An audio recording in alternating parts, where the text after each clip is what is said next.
ఈరోజు మా నాయకులు వైఎస్ జగన్మోహన్ రెడ్డి గారు అట్లాగే మా జిల్లా ఇన్ఛార్జ్ పూచేపల్లి శివప్రసాద్ రెడ్డి గారు మరియు మా ఒంగోలు ఇన్ఛార్జ్ చుండూరు రవిబాబు గారు, మా నగరాధ్యక్షులు కటారి శంకర్ గారు, అట్లాగే బీసీఎల్ జిల్లా అధ్యక్షులు బట్టల సుబ్బారావు గారు, మన్నా లీగల్ సెల్ నగరగండి శ్రీనివాసరావు గారు, మేమందరం కలిపి ఈరోజు ప్రోగ్రాం చేయడం జరుగుతుంది.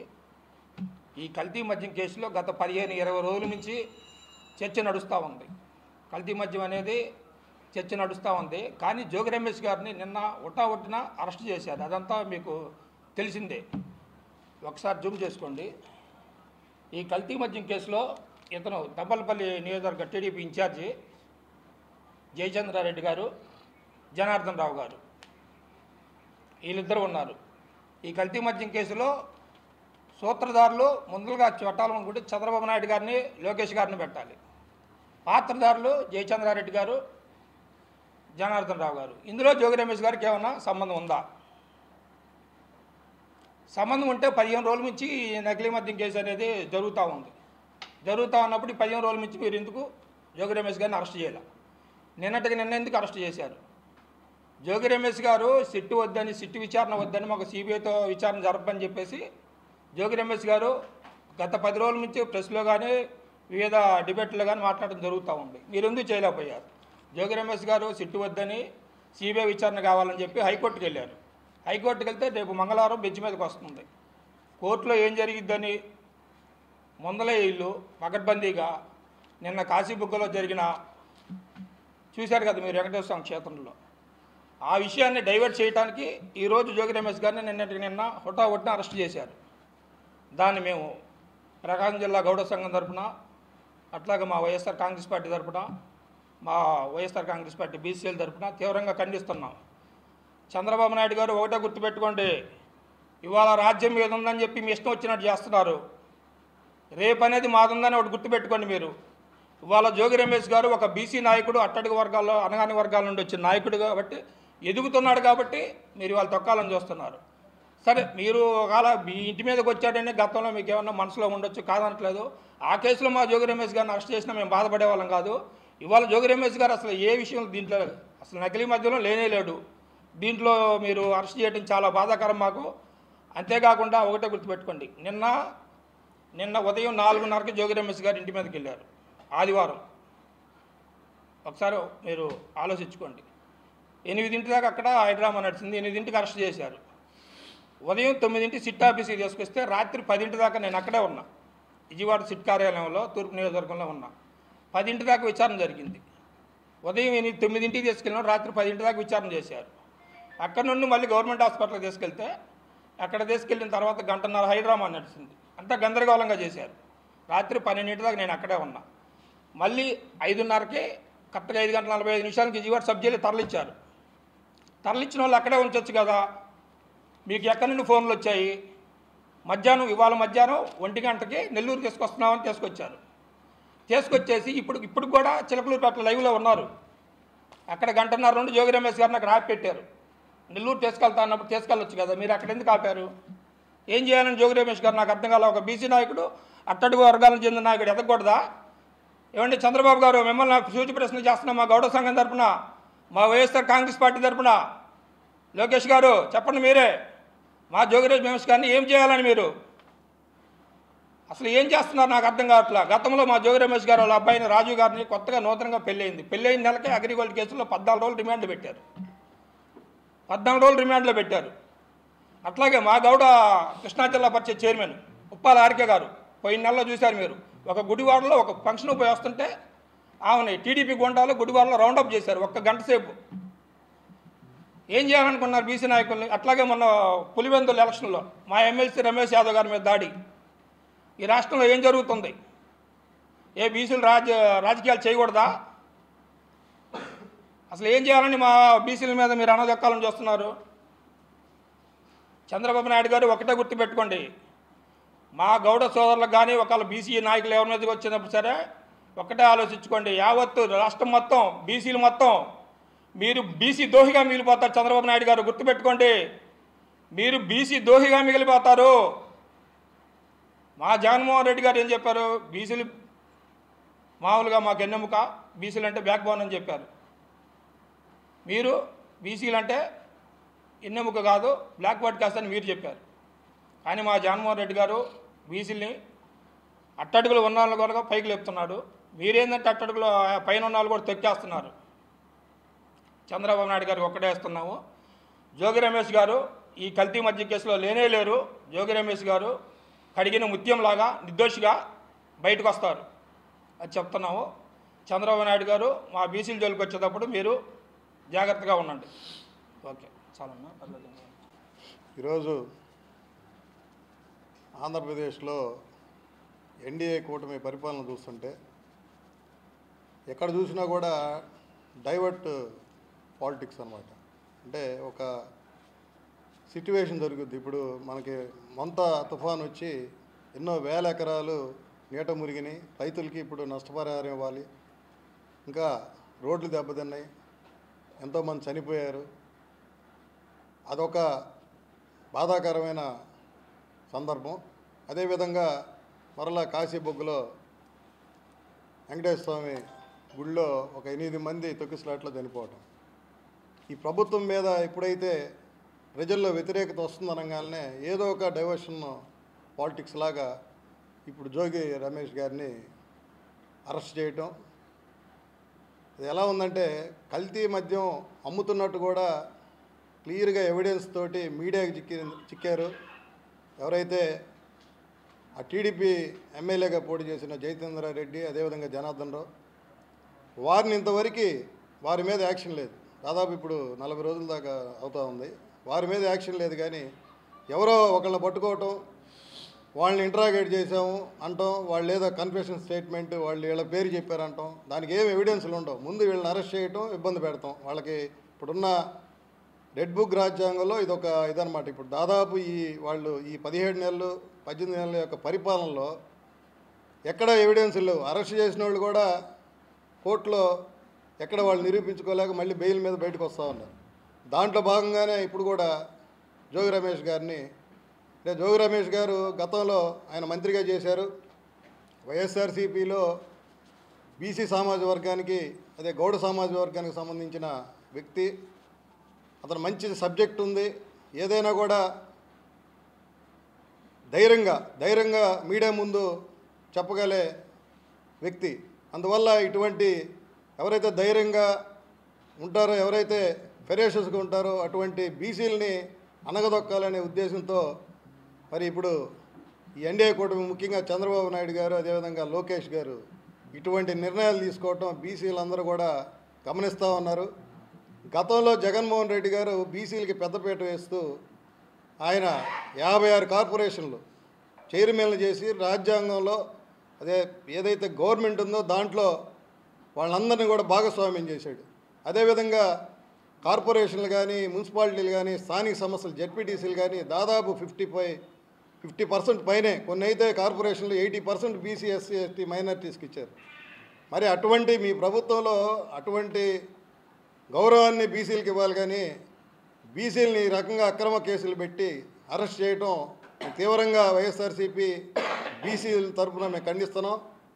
ఆయన జోగి రమేష్ గారు ఓపెన్గా చెప్తున్నారు, నాకు నార్కో అనాలిసిస్ టెస్ట్కి రెడీ, మీరు సిబిఐకి ఇవ్వండి అని ఆయన ఓపెన్గా చెప్తున్నాడు. నేను ఏ దేవుడి దగ్గరికైనా వచ్చి మా కుటుంబం ప్రామిస్ చేస్తాం, ప్రమాణం చేస్తాం, మీరు చేస్తారా అంటున్నారు. దానికి ఒక్కళ్ళు అట్నికి సమాధానం లేదు.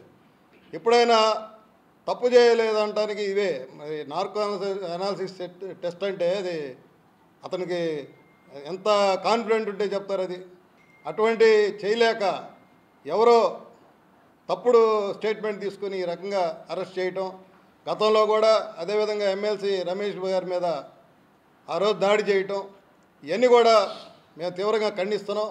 దయచేసి ఇవన్నీ రాబో కాలంలో మీరు ఇవన్నీ ఓట్ల రూపంలో ఏమైనా వీళ్ళందరినీ భయపెడితే మీకేమైనా ఓట్లు పడతాయి అనుకుంటున్నారేమో. బీసీలంతా కూడా గమనిస్తున్నారు. బీసీలు ఇటువంటి బీసీ నాయకులు కానీ ఈ రకమైన ఇబ్బందులు పెడితే రాబో కాలంలో బీసీలు యొక్క వారి కోపానికి మీరు బాధ్యులు అవుతారు. ఓటు రూపంలో మీకు వచ్చే ఎలక్షన్లో కరెక్ట్ రిజల్ట్ చూపిస్తారని ఈ మీడియా పరంగా తెలియజేస్తాం. పేరు బొట్ల సుబ్బారావు, వైఎస్ఆర్ కాంగ్రెస్ పార్టీ బీసీ విభాగం జిల్లా అధ్యక్షునిగా పనిచేస్తున్నాను. నిన్న బీసీ గౌడ సమాజ వర్గానికి చెంది మాజీ మంత్రివర్యులు జోగి రమేష్ గారిని అరెస్ట్ చేయడం హేయమైన చర్య. మేము చెప్తా ఉన్నాం, ఇది ఇప్పుడు ఇంతకుముందు మన శంకరన్న గారు కానీ గౌడ్ గారు కానీ చెప్పినట్టు ఇది డైవర్ట్ పాలిటిక్స్. ఏదైతే ఈ ప్రభుత్వం వైఫల్యం చెందుతుందో ఆ రోజు ఎవరో ఒకరిని మా నాయకుడిని అరెస్ట్ చేయటం, వాళ్ళని ఇబ్బందులకు గురి చేయటం, రిమాండ్ పాలు చేయటం. మేము అడుగుతా ఉన్నాం, బీసీలకు మీరు ఇవ్వాల్సినటువంటి మీరు ఏదైతే అబద్ధ హామీలు చెప్పారో బీసీ రక్షణ చట్టం అది ఎందుకు అమలు చేయలేకపోతున్నారు? ఆడబిడ్డని ఇదని గొప్పలుగా మీరు ప్రచార ఆర్భాటం చేశారు, మరి అది అమలు చేస్తున్నారా? 18 సంవత్సరాలు నిండిన ప్రతి ఒక్క మహిళకి నెల 1500 ఇస్తా ఉన్నారు, అది ఇస్తా ఉన్నారా? మా బీసీలకి 50 సంవత్సరాలు నిండితే పెన్షన్ ఇస్తా ఉన్నారు, అది ఇస్తున్నారా? ఇవన్నీ ఇవ్వకపోగా తల్లికి వందనం అని మా అమ్మకు ఒడి పథకానికి మేము 3-4 ఇస్తామని చెప్పి అవి సక్రమంగా అమలు చేయకుండా ముఖ్యంగా మా బహుజనులకి బీసీ ఎస్సీ ఎస్టీ మైనార్టీలకి ఇబ్బందులు గురి చేస్తూ ఉంటారు. ప్రతి ఒక్కరికి అకౌంట్లో డబ్బులు వేస్తున్నారు, సక్రమంగా వేస్తున్నారా? ఇన్ని కొర్రీలు పెడుతున్నారు.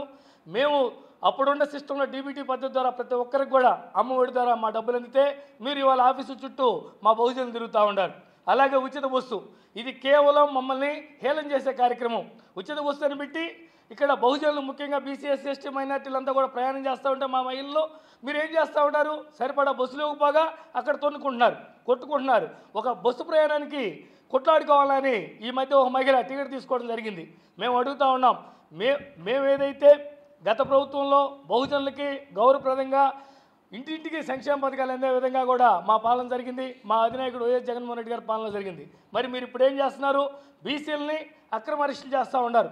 మొన్న ఒక ఆయన లింగయ్య, కురుబ లింగయ్యని చంపారు. అలాగే ఈరోజు రమేష్ గారు అరెస్టు. మొన్న మా రాష్ట్ర బీసీఎల్ అధ్యక్షులు ఎమ్మెల్సీ రమేష్ యాదవ్ గారు ప్రచారంలో ఉంటే మనం డెమోక్రసీలో లేవా?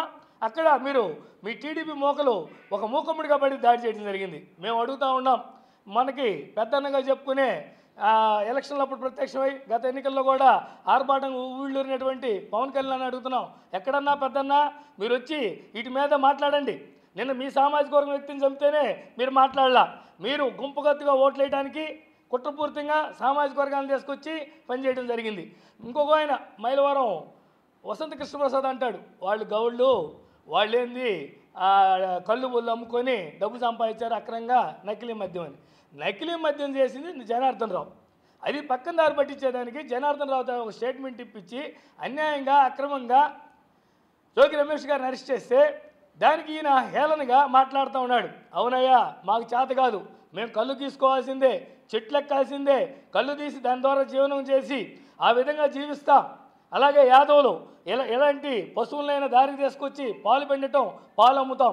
అలాగే వడ్డీర కమ్యూనిటీ, మేము ఎలాంటి రాయినైనా పగల కొడతాం, ఆ రాళ్ళు తీసి వాటిని ఇల్లు కట్టుబడికి అమ్ముతూ ఉంటాం. అలాగే ప్రతి సామాజిక వర్గం, రజక సామాజిక వర్గం కానీ, విశ్వబ్రాహ్మణ సామాజిక వర్గం కానీ, నాయ బ్రాహ్మణ సామాజిక వర్గం కానీ, వీళ్ళందరూ కూడా సోషల్ ఇంజనీర్సు. మీకు అందరికీ తెలియని రోజుల్లో కొన్ని 100 సంవత్సరాల క్రితమే వీళ్ళకి ఇంజనీరింగ్ పనితనం తెలుసు, ఏదైనా చేయగలరు. మరి ఈ వృత్తుల్లోకి మీరు వచ్చి బ్యాంకులో రుణాలు తీసుకొని ల్యాండ్రీ పెద్ద యూనిట్లు ఎవరు ఇవ్వండి మీయే ఉండి, డైరీ ఫారాలు ఎవరు ఇవ్వండి మీయే ఉండి, కళ్ళు అది ఎత్తేసారు, బ్రాండీ షాపులన్నీ మీ కంట్రోల్లో ఉండి, మీరు బ్యాంకుల్లో వేల కోట్లు 100 కోట్ల రుణాలు తీసుకొని ఎగ్గొట్టి మీలాగా జల్సా చేయటం బీసీ జనాభాకు తెలియదు.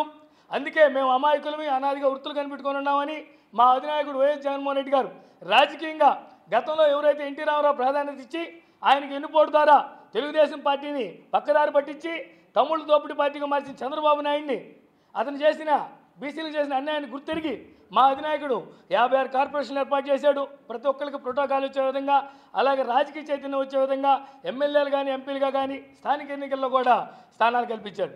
స్థానిక ఎన్నికల్లో మీరు ఒక నాయకుడి ద్వారా రిజర్వేషన్ రద్దు చేపిస్తే మా నాయకుడు పార్టీ ద్వారా వాళ్ళకి దక్కాల్సిన అన్ని చోట్ల కూడా స్థానిక ఎన్నికల్లో కూడా వాళ్ళకి ప్రాధాన్యత కల్పించినటువంటి ఘనత ఉంది. మరి ఇలాంటి కుయుక్తుల పాలన ఈ కూటమి పాలనలో జరుగుతూ ఉంది. ఏదైతే లోకేష్ యువకాలంలో చెప్పాడో రక్షణ చట్టం తక్షణం అమలు చేయాలని, బీసీల మీద జరుగుతున్నటువంటి దాడులన్నిటి కూడా తీవ్రంగా ఖండిస్తూ సెలవు తీసుకుంటున్నాను.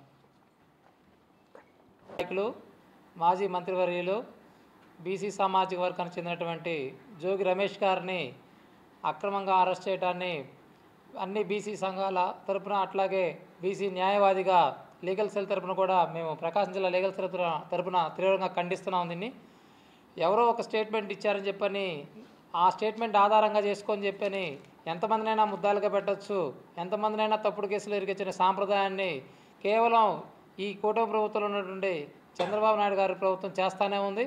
2014లో గతంలో ఏంటంటే బీసీలని మాటలతోటి అవమానించేవాళ్ళు. సచివాలయంలో నాయ బ్రాహ్మణులు కలిస్తే మీ తోకలు కత్తిరిస్తామని చెప్పని మొదలుపెట్టిన కాడి నుంచి, అలాగే దళితుల్లో ఎవరైనా పుట్టాలని చెప్పని ఎస్సీలని అవహేళన చేసిన కాడి నుంచి ఈరోజు ఏంటంటే భౌతికంగా ఇళ్ల మీదకు పంపించి ఎవరు కూడా రాజకీయాల్లో ఉండకూడదు, ముఖ్యంగా వైఎస్ఆర్ కాంగ్రెస్ పార్టీ జెండా పట్టకూడదు, వైఎస్ఆర్ కాంగ్రెస్ పార్టీకి ఎవరు మద్దతు ప్రకటించకూడదు అన్నట్టుగా బీసీలని ఎస్సీలని ఈ కూటమి ప్రభుత్వం ఏర్పడిన దగ్గర నుంచి ఈ 20 నెలల కాలం నుంచి కూడా అనేక రకాలైన అక్రమ కేసులు, ప్రశ్నిస్తే కేసులు, ఎవరైనా మాట్లాడితే కేసులు. మొట్టమొదటిసారిగా ఈ కల్తీ మద్యం మీద ములకల చెరువు వెళ్ళి జోగి రమేష్ గారు దీన్ని బయటికి తీశారు. మా నాయకుడు జగన్మోహన్ రెడ్డి గారు ఏంటంటే ప్రతిదీ కూడా సాక్ష్యాధారాలతో సహా అన్నీ చూపిస్తారు. ఇదిగో ఎలా ఉంది చూడండి, ఇదిగో ఇది కుటీర పరిశ్రమలాగా చేసుకున్నారని చెప్పని చేశారు. దీనికి ముఖ్యం ఆద్యలో వెలుగులో తెచ్చింది కూడా మొట్టమొదటిసారిగా వైఎస్ఆర్ కాంగ్రెస్ పార్టీనే. జయచంద్రారెడ్డి ఎవరు, జనార్దన్ రావు అనే వాళ్ళు కూడా టీడీపీకి సంబంధించిన వాళ్ళు మా సౌత్ ఆఫ్రికాలో ఫార్ములా కనిపెట్టి వాళ్ళు అక్కడ నకిలీ మద్యం ఎలా తయారు చేయాలో కనుక్కొని వచ్చి దాన్ని ఆంధ్రప్రదేశ్లో ఉన్న ప్రజల మీద అమలుపరచాలని చెప్పని దురుద్దేశం. ఎందుకు ప్రజల ప్రాణాలు ఎట్లయినా పోవాలి, వీడు మద్యం తాగాలి, వాళ్ళ ఆరోగ్యాలు మాకు సంబంధం లేదన్నట్టుగా. గత ప్రభుత్వంలో వైఎస్ఆర్ కాంగ్రెస్ పార్టీ ప్రభుత్వంలో గవర్నమెంట్ మద్యం అమ్మింది. ఎందుకు అమ్మింది? ప్రభుత్వం పారదర్శకం ఉంటుంది, ప్రభుత్వాన్ని ప్రశ్నించవచ్చు. ఏదైనా మద్యం గురించి ఎవరైనా ఇదైనా కానీ ప్రభుత్వానికి బాధ్యత ఉంటుంది. ఇప్పుడు ఈ కల్తీ మద్యం అనేది అన్ని షాపుల్లోకి వెళ్ళిపోతే ప్రజల ప్రాణాలకి గ్యారంటీ ఎవరు? దానికి అది నిన్న కాశీబుక్కులో జరిగినా కానీ ఇంకోటైనా కానీ ఈ తుఫాను శంకరన్ గారు చెప్పినట్టుగా ఈ తుఫాను బాధితులకు అందరూ ఎవరికైనా సరే నష్టపరిహారం ఇవ్వాల్సి వస్తుందని చెప్పని వెంటనే దీన్ని ప్రజలందరూ కూడా వాళ్ళ దృష్టి మరల్చాలి. జనరల్గా చూస్తాం మనం, ఏదైనా పెద్ద సమస్య ఉందనుకోండి, దాన్ని ఒక చిన్న సమస్య పెట్టి దీన్ని వాళ్ళ మీడియా పూర్వకంగా హైలైట్ చేస్తూ ఉంటారు, దీన్ని ఇష్యూ చేస్తారు. అంటే పాత విషయం మరుగుపడిపోద్దని చెప్పి అనుకున్నారు. కానీ బీసీలు ఎవ్వరు కూడా మర్చిపోరు. బీసీ సామాజిక వర్గాలకు చెందిన ఎవరికైనా సరే వాళ్ళకి అవమానాలు కానీ జరిగినా, వాళ్ళకి చేసిన ఇది రెట్టింపై తిరిగి రేపు ఎన్నికల్లో మీకు తగిన బుద్ధి చెప్తారు. కాబట్టి బీసీల పట్ల ఇప్పటికైనా సరే మీరు ఈ కూటమి ప్రభుత్వ నాయకులు ఎవ్వరూ కూడా మా బీసీలోనే అణగదొక్కాలని కానీ లేకపోతే వాళ్ళ పట్ల అక్రమ కేసులు పెట్టాలని చూస్తే కూడా దీన్ని సహించేది లేదు. రేపు రాబోయే ఎన్నికల్లో బీసీలందరూ కూడా ఐక్యమత్యంగా ఉండి బీసీల బాగుకు ఎవరైతే తోడ్పడతారో వాళ్ళకి మద్దతు ప్రకటించాలని కోరుకుంటా ఉన్నాను. అట్లాగే జోగి రమేష్ గారికి కూడా వైఎస్ఆర్ కాంగ్రెస్ పార్టీ తరఫున అన్ని రకాలుగా అండదండలు ఉంటాయని చెప్పి ఈ సందర్భంగా తెలియజేసుకుంటూ థ్యాంక్ యూ.